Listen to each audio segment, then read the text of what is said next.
Hello, everybody. We've been thinking demographically recently. A few days ago, we did a show with the Washington, D.C. based academic, Cynthia Miller Idris. She has a new book out, Man Up, The New Misogyny and the Rise of Violent Extremism, not just about the difference between men and women these days, but young men and young women, particularly Generation Z. And of course, they are tragically very much in the news. The Wall Street Journal yesterday had an interesting op-ed on Tyler Robinson and America's lost boys from Gen Z. There seems to be a lost quality, perhaps not just to the boys, but the girls of Gen Z. I'm part of the boomer generation, but there is a group of people somewhere caught between the Gen Zers and the boomers. They are Generation X, and that is the subject of our show today. Millennials. What happened to millennials in defense of a generation? With my guest, Charlie Wells, who is normally based in London, but is in New York today to celebrate the publication of his book. Charlie, have I made a big error? Have I called Gen Xers millennials? Are they the same thing? I think you've done a good job in speaking to the fact that actually the lines between these generations can be a little bit blurry. And actually, this is a point I really want to talk about and get to. But the focus of this book is millennials. And these are people who usually, a lot of research institutes say, are born between the years 1981 and 1996. So Gen X just before. But we'll dig into all this, but there is a case that we actually are being way too rigid in how we're defining a lot of these generations. And that's something that I explore in this book. So I'm glad you actually brought that point up. Well, we don't want to be rigid on this show, Charlie. No. So would it be fair to suggest that whatever we call them, millennials, Gen Xers, that they're caught between these two forces and they sometimes feel a little ignored? I mean, in some ways, right? I think millennials are now the largest generation in America. So there are 72 million millennials, and they actually surpassed baby boomers, which I think I heard you say you are a member of that generation. They surpassed baby boomers in 2019 as the largest in America. And so, you know, it's interesting because we've been talking a lot about Gen Z. You hear a lot about it in the media. You hear it on the political side. You hear it on the cultural side. You hear a lot about baby boomers and even Gen Xers as they kind of approach retirement. I write about personal finance at Bloomberg, and I wrote this big story about, you know, Gen Xers who are hitting retirement and are shocked that suddenly, you know, they're kind of reaching that key age of 65. And for the past, I'd say 5 or so years, this other generation, the largest in America, has kind of been in the background. And I feel like it's time to have a little bit of a reassessment while we're kind of in this background, while we're kind of in this moment of maybe a pause, to kind of take a look at kind of where we came from, where we're coming. And you're showing this graphic of these different generations. And I think I want to focus on this. Yeah, it's from here. Wikipedia. So it's good, yeah. We got the Zoomers, we got the millennials, So millennials are Gen Y, they're not Gen X. Well, you're bringing up a bunch of really good points here. We used to be called Gen Y. And it's funny because a lot of generations, the name kind of comes not at the beginning, but later on over time throughout history. And one of the points that I make in this book that I wrote about millennials is literally that we used to be called Gen Y. There were also points when they called us the Tamagotchi generation, which I kind of love because I love nostalgia. And I also had a lot of Tamagotchis when I was growing up. But they wanted to call us that. We were potentially a name for us as writers and thinkers are kind of thinking about this group of people who were kind of the children of baby boomers.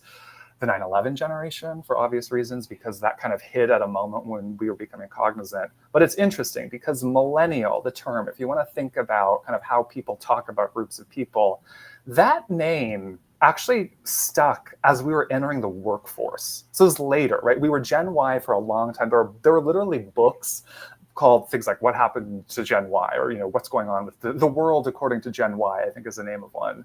But it was when we started entering the workforce, when this idea that we were millennials, that was our name, took off. And it kind of gets at this idea that we kind of came of age. The first of us started turning 18 in 1999, so the end of the millennium. And it just speaks to how important that kind of late 90s, early 2000s history, culture, was to kind of the formation of what's now America's largest living generation. Yeah, so you're turn of the century type. So Yeah. it sort of reminds me a little bit of that book on the 90s, which Great a book. number of books, but a number of very interesting studies of the 90s. You're also called, and I'm saying you because you've positioned yourself in the millennial generation, you've been called the unluckiest generation. You're unlucky, Charlie, because people changed your names because people aren't sure whether you're Gen X, Gen Y, or millennials. Is that the problem? You've all been overlooked. Are you the people who are continually screaming and shouting and no one's listening to you? I think it's not the nomenclature that makes us unlucky. And I think any generation can look back and talk about how unlucky they were, right? And I think that one of the things that made us, at least at the moment in time that we were kind of becoming adults, was the recession. Right. Which recession? Yeah, good question. The great one, the one. But there have been a lot, right? And I think again, these hit. You mean great because it was a lot of fun, or great? It was horrible. Yeah, it was horrible. Which one are you talking about? Yeah, I'm talking about the one after the financial crisis, right? The worst one since the Great Depression. And this hit, and I think this made us unlucky because it was hitting when we were starting, by and large, and we were starting our careers off. And there was this point back in 2009 when the youth unemployment rate was about 20%. So if you were a young person, 1 out of 5 young people couldn't find a job even if they wanted one. And I remember that. I specifically remember how difficult it was. You'd apply to jobs, you wouldn't get one, you blame yourself. And there's research, and I don't have the exact figures on this, of people who graduate or cohorts that graduate into recessions are often called unlucky generations because starting your career can set in a recession can set back your earnings for a long time, right? Because you take whatever you can get. You start low, but then it takes so much longer to catch up. So I think that's one element. I think probably the big one where you could say we were unlucky. But then look, like I want to be fair here. Yeah, but can I jump in here? Because I've heard this a lot, and I have to admit I'm not convinced. I grew up in the 70s. Okay. Where there was a very deep recession. It lasted a long time, had very severe implications on lots of fronts. I mean, you talk about the Great Recession of 2008, 2009. It was quite great or deep for a year or two, but it doesn't seem to have had that many long-term implications. So I wonder whether there's something about your generation. Hold on, let me finish. Sure. There's something about your generation that takes pride in living through the greatest recession or 9/11. You're looking for disasters, in other words. And it gives you pleasure and confirms your own insecurities of one kind or another. It could be that, right? And I think we live in a time of a lot of insecurity, a lot of instability. And, things have turned around a lot since that recession, right? And I think that to keep up this narrative that, oh my goodness, we're so scarred by that recession, I think that's not accurate. But I think I want to own the Great Recession challenge. And I think the part of how that shaped us. And I think a lot of what happens with cohorts, or the story that cohorts tell themselves, is there's this period of kind of childhood innocence or a period when their expectations are set, right? And then they go out into adulthood and have to kind of navigate whether or not those expectations are going to be met. And I think, and let's talk about boomers in a moment, but I think for millennials, what made that recession, I guess, feel greater than maybe it was, or maybe the numbers have panned out over time, is that we grew up in the 90s, right? And that was a point when it seemed like technology on the face of it was inherently good. The internet was making the economy incredibly productive. From the standpoint of countries like the US or Western Europe, it seemed like, capitalism had won, liberal democracy was bringing about the end of history. Yay. Like in 1999, the Berlin Wall had been down for just about a decade. Like it wasn't that long. And so people who were growing up in that time internalized a lot of those stories, right? Like, we've won. This is so great. The economy just keeps getting better. The stock market keeps getting better. There's this thing called the internet, and businesses are so much better. All you got to do is just kind of sit back and coast your way. And I think the shift out of that for people who were children then, and then were navigating kind of adulthood post 9/11, of course, which that was a shock in and of itself on the geopolitical. Well, I want to talk about 9/11, but let me even jump in here. I mean, I take your point, of course, about some of the prosperity of the 90s. Yeah. But there was a massive .com crash in 1999. 99 that brought the Yeah. entire. I was in Silicon Valley at the time. In fact, I was an entrepreneur, failed entrepreneur like most of us. So again, it sounds to me like, I'm not just accusing you, but there is this narrative that suggests that everything was great and then everything went bad at the turn of the century. And it's a convenient narrative because it simply confirms one's pre-existing pessimism. Yeah, and I think it's easy to be pessimistic, and I think it can sound smart to be really pessimistic, and it can sound like you're solving a problem. It can kind of get you out of problem solving. And I think one of the points that I want to make with this book and with this project moving forward is like the story of generations changes and should change, right? Because the underlying data changes. And this is all out there on millennials. And I think why we need to kind of re-examine the story and kind of, you know, not to give a spoiler alert for the book, but kind of where I end up going is that, you know, millennials now are, I think it's about 31% richer that on average than baby boomers were at the corresponding period in their life. That's out there, right? So millennials on average are richer. But dig into that number and you see that the gap between the richest millennials and the poorest millennials is something like $100,000 wider than it was for baby boomers. And so it's a different story, right? And I think it's totally fair for you to ask, like, oh, are you guys all, you know, messed up by the Great Recession? No, actually, some people are much, much, much better right off. So it really speaks, maybe in that narrative, it suggests that there really isn't a generation. There are two generations within your millennials, those who have succeeded and those who have failed, and less of a middle class. Let me talk about 9/11. I want to come to the book in a minute, what happened to millennials, although we're sort of talking around it in defense of a generation and what you did for the book. But I'm always astonished with this phrase that sometimes I hear, we lived through 9/11. Now, obviously, if you were unlucky enough to be in one of those buildings, you lived through it, although most people died through it. And it was a catastrophe if you happened to be that tiny proportion of Americans who were affected by 9/11. But do you think that this idea of living through 9/11 is, again, a consequence, a sort of a reflection of cultural pessimism or insecurity? Because for most people, it was dramatic and we all got stranded somewhere, but it didn't actually make that much difference to most people's lives.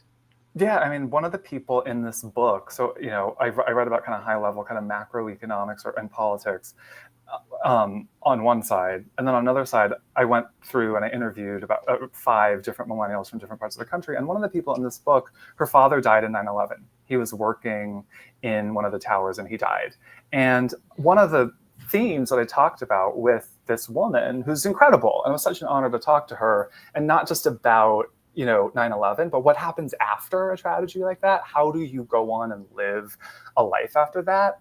But something that she made, a point that she made to me, which gets to your point, is like, I do think that Americans did witness 9/11. I do think it was traumatic, and I think you could see it as something of a collective trauma for people.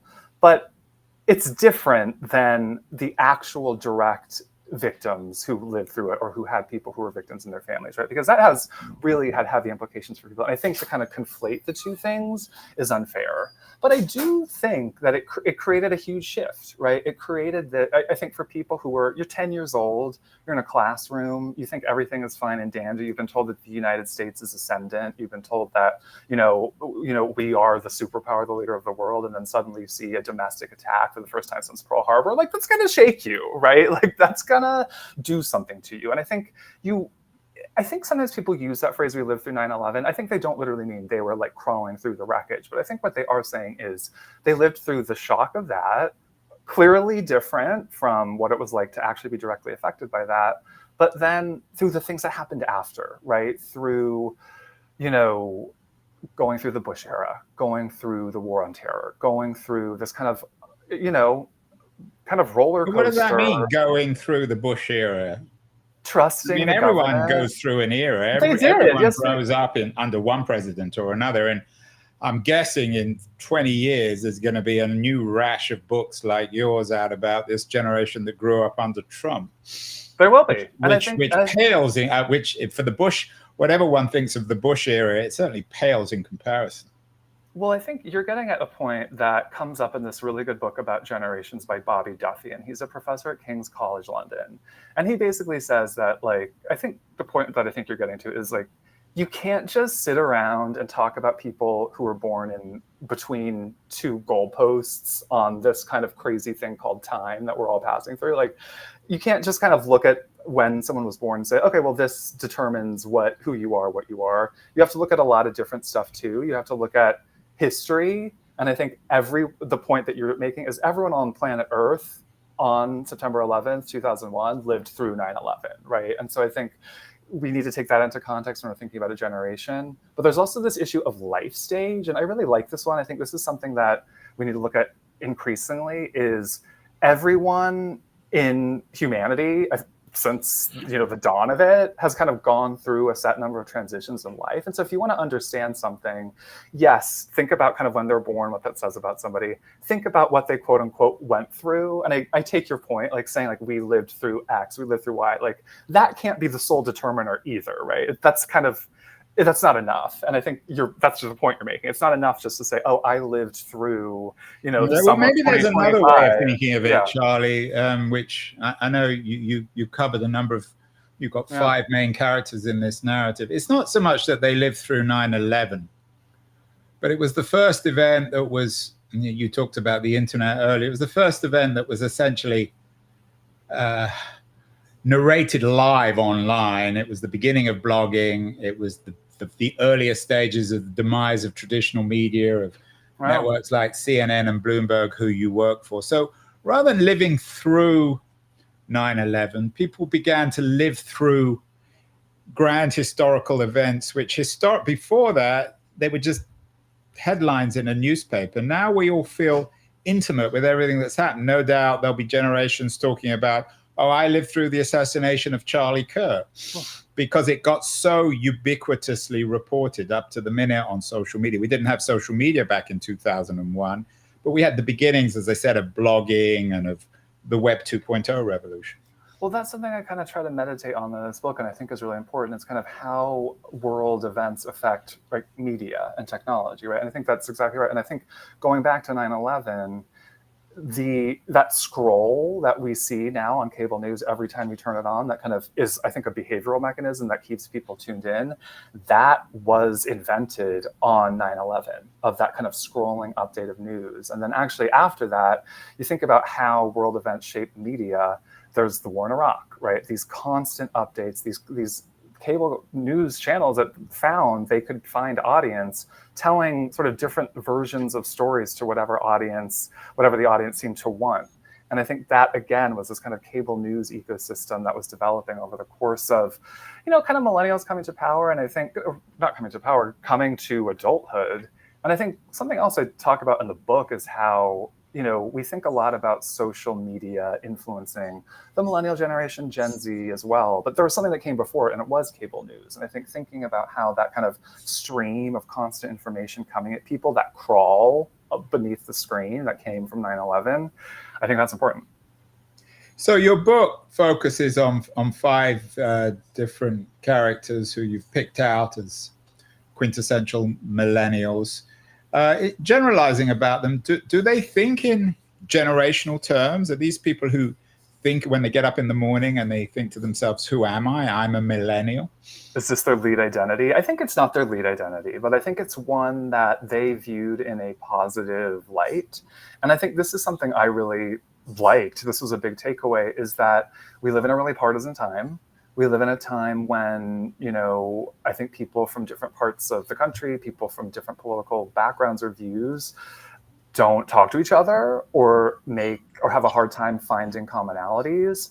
But nostalgia, this kind of thinking back to millennial kind of kitsch, as it were, it was unifying. And people, maybe this is one of the last kind of pastures that has not been polarized, but people thinking about, and maybe every generation does this when they're thinking about kind of quote unquote the good old days in childhood. And I think maybe millennials are reaching that point, that life stage where they are looking back and they're having children themselves, right? Some millennials are old enough now that they've got kids in their 20s.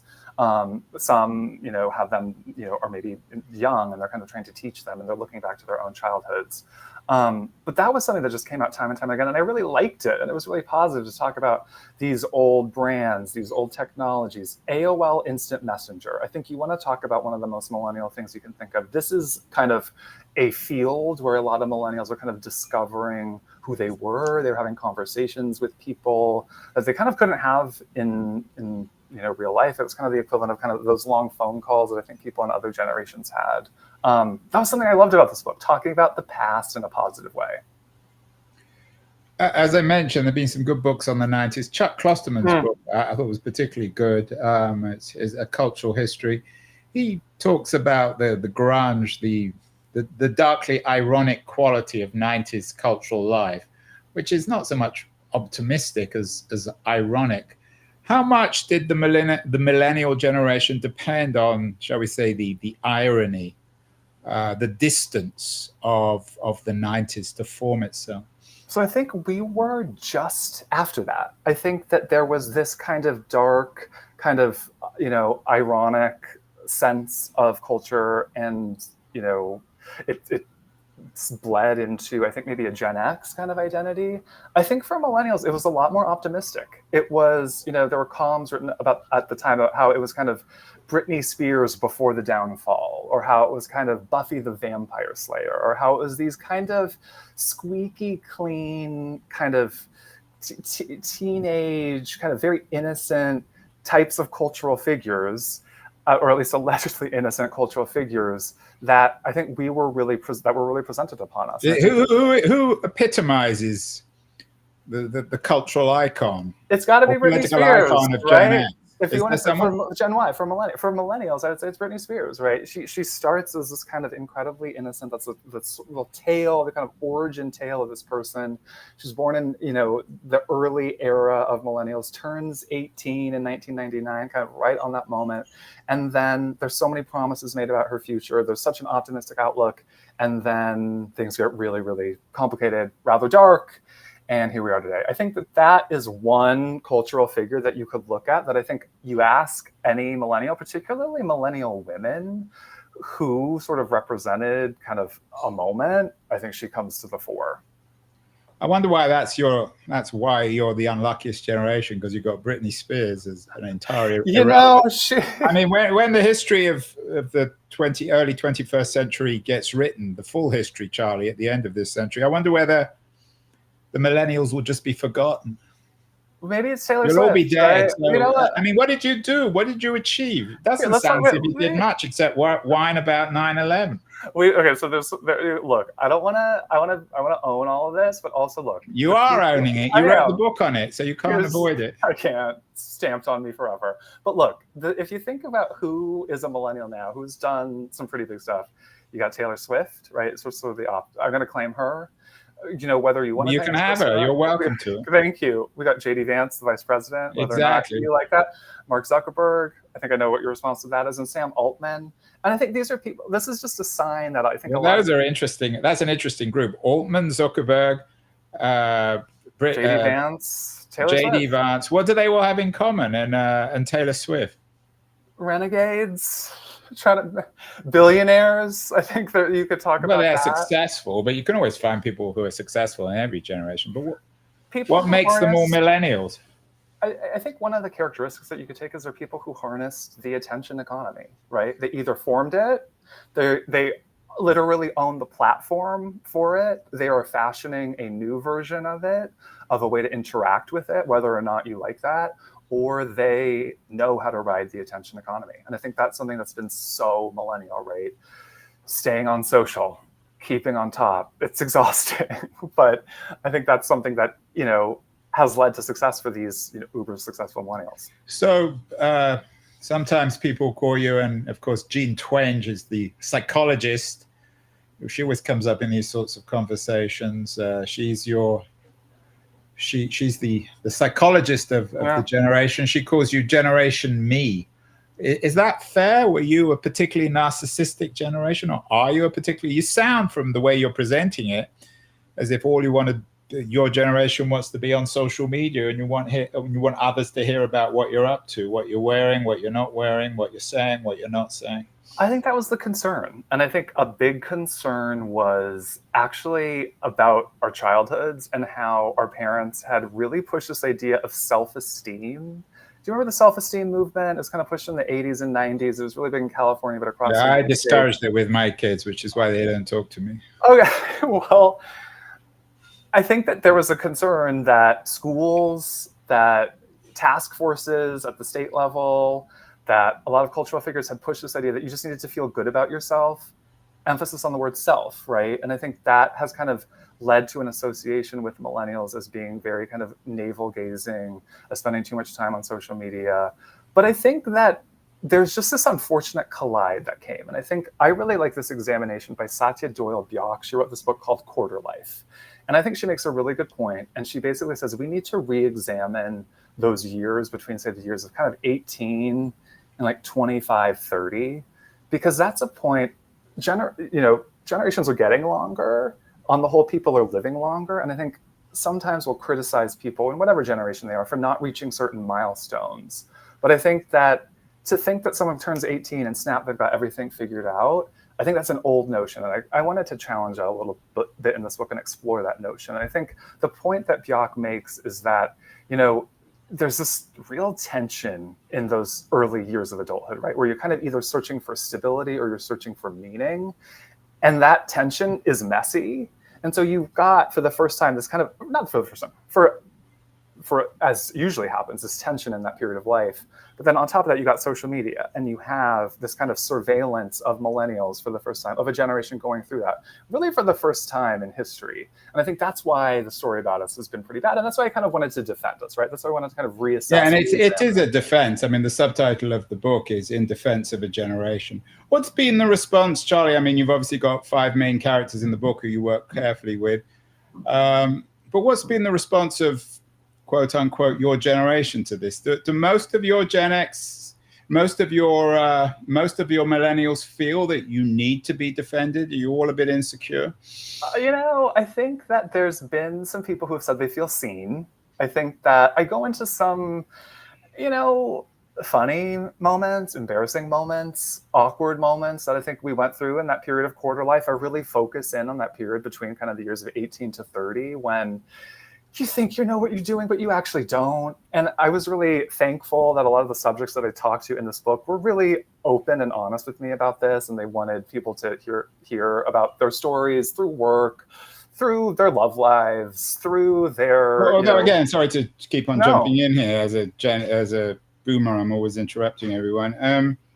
Isn't that true of all generations? No one in their 20s. Everyone screws up their 20s. Yes, everyone does. That's the point. There's nothing generationally unique about that. No. And that's the point I'm making with this book. It's like we all go through these life stages. It's just that like the millennial one was particularly easy to look at because a lot of it was broadcast on social media. But thinking about the response to this book, and this is something that I was really touched by. There was something on Goodreads, and some people read the reviews of their books, some people don't. I do. I don't know if that's torture. I don't know if that's millennial navel gazing. But someone literally said this book made her feel less alone. And I think that's probably the best thing that anyone could have said about this book because, we hear a lot about a loneliness epidemic. There's a statistic I cite in this book that says, I think 1 in 3 millennials has said they have 0 best friends. Like it's not a nice time out there, right? And I think that there is this idea. Why is that? I mean, you hear that as well, and it always sounds so... It's dire. It's really not good. It sounds like even that phrase, no best friends, it sounds like you're all still teenagers. You're all still thinking in terms of having best friends. But look, would it be fair to say that this is a generation that simply hasn't grown up? I don't believe that. I think that we have. And I actually think the loneliness epidemic, we could look on statistics, outside this generation. We could look at, a much broader swath of the US or a lot of other countries where there's a lot of, I think, digital use. Everyone's lonely, right? I think there was a great article in The Atlantic probably about a year ago about how like Americans just need to go to more parties. They just kind of have these kind of social engagements that are fun and that are lighthearted. And I think we're in this phase where we're kind of navigating, not just millennials, but an entire and it's just really stuck in that generational framework.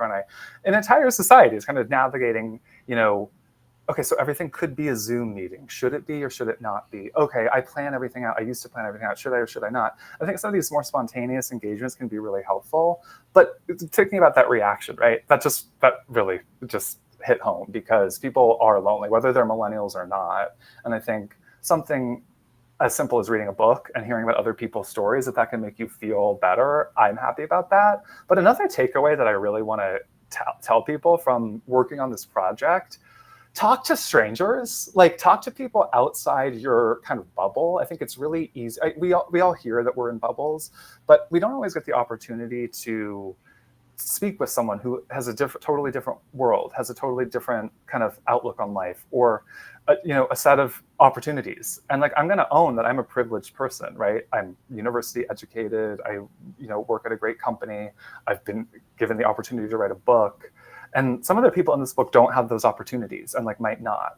And I think to speak with them, to have them respect me enough that they would talk to me about what life is like in, say, a small town in Ohio where there's a lot of unemployment, that was an honor. And I hope that other people can do that too, because it taught me a lot. I think I could teach other people. So how did you choose? You chose 5 people from your generation to write about millennials. How did you? And you've recorded thousands of hours of interviews with them. How did you choose which ones? I wanted to talk to people who kind of hit on certain facets of the history of the past 25 years. So who had kind of witnessed points in time, who had quote unquote lived through things, but had actually lived through things like 9/11 or the opioid crisis, or navigating America's immigration. How about the Great Recession? The recession, yes, exactly. Someone who was working at a martial arts studio and who just kind of felt like that was kind of the best that he could do. So people who kind of witnessed more directly some of these big strands. And I'm a personal finance reporter. And so what I do at work is I often will write a story. Maybe it's like 800, 1,000 words. And those are, not easy to put together. But you call up people and you talk for maybe 20, 30 minutes. And then you write the story, you move on with your life. That's usually it. What I kind of wanted to do here was say, like, okay, so we're going to talk about you being a stay-at-home father. But I want to go way back. Like, I want to go back to your childhood. What were you thinking back then? What did you want to be? What are you now? How did you get to the point that you're at? So you had to be a little bit of a therapist, did you? Well, I needed to keep a boundary, right? And I think sometimes there would be moments where some of my sources would say, oh, this is better than therapy. And I'd be like, you know what? This is not therapy. Like, we're talking and I'm listening and I'm actively listening to you. And this is so fun, but this is not therapy, right? Yeah, well, you didn't have a couch, did you? No couch, just a phone. And I didn't do video. So it was just like me on the phone with these people talking. And I think it takes a lot of people in whatever generation they are back. I'm sure Gen Z does this in some way, shape, or form. But yeah, I want to come to Gen Z in a second. But is there again, I can't make generalizations because of the 5 people that you focus on in your book. But there does seem to be, and you've talked a lot about social media, there does seem to be a deeply confessional quality to this generation. May not be formally religious. You may not all join the Roman Catholic Church, although you've mentioned J.D. Vance, who's a born-again Catholic. But is this a confessional generation that gives that somehow naturally reveals itself? You've talked about surveillance capitalism and social media. But what is it about this generation that makes it so seemingly confessional? There literally is a type of filming on reality television, which of course also rose over the course of a generation, called the confessional, where you see the scenes playing out, you see the people arguing or fighting or what have you in whatever reality show they're on, and then boom, they cut to the confessional where it's the person talking about what they actually think, what they actually thought in that moment. And I think, earlier on in this conversation, we were talking about how kind of world events can shape media.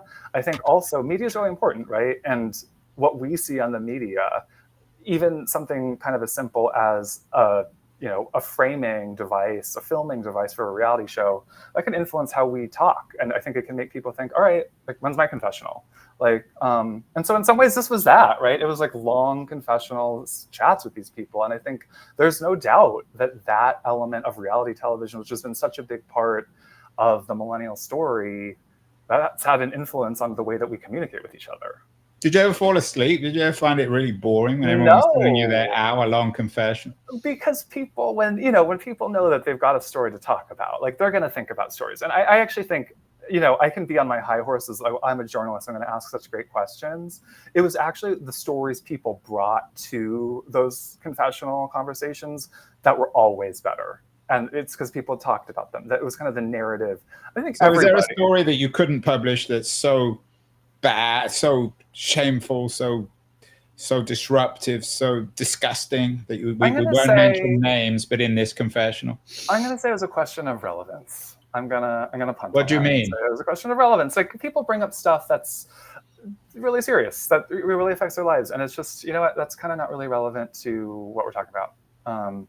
So I think it's a judgment call that an author has to make, right? Like what is relevant to the story, what is not. Yeah, that's an interesting tale. That was really dramatic. That was really horrible, or that was really great. But how does that intertwine with kind of the scope of the history that we're looking at? I think question mark. Finally, Charlie, your generation, it seems to have grown up, although, of course, some people might argue that that's the defining quality of millennials is they haven't, but maybe they have. What advice would you give Gen Zers? I mean, not all Gen Zers, of course, are Tyler Robinson or Luigi Mangione, but it seems to be a generation particularly marked by misogyny and hatred and violence. What lessons you've written this defense of millennials? What advice should or can your generation pass down to younger Americans, particularly the Gen Zers who seem to be having a moment, not the best moment at the moment? Put down the phone. Just put it down. You can be on it. That's fine. But just like put it down. Go for a walk. Talk to a stranger. I think this was a point. I asked a lot of the people in my book about this, like what they would do. And some of them are starting to have kids and they want to pass on lessons too. And it's literally this idea of being a bridge, like remembering a childhood before. Because, right, we were the millennials, if you think about the timing, we really were the last generation. I think this is why some of the markers kind of get set where they are. We're the last generation that remembers a kind of pre-internet childhood. And there were problems with that, but there were also significant benefits from that.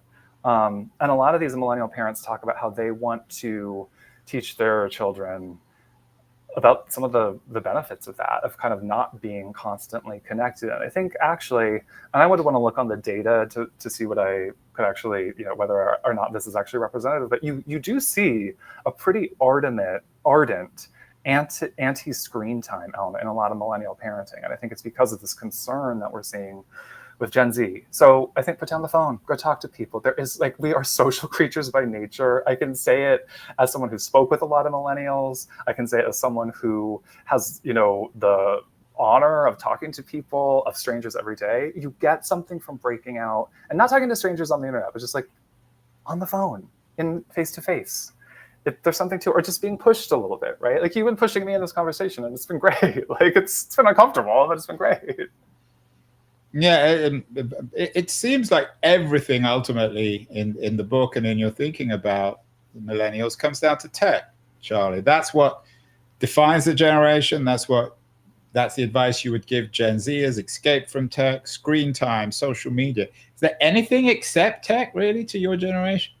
I think just follow the data, right? I think the data changes. Well, even data is a bit of a techie word. This is that. I mean, maybe we're all just kind of cyborgs living online, and the real world is just a kind of extension of that now. But narratives stick, and I think the data can shift. And I think sometimes if you're stuck in an old narrative, you cannot face problems that you actually are facing, or you can use excuses, or you can fall on old tropes that actually aren't helpful.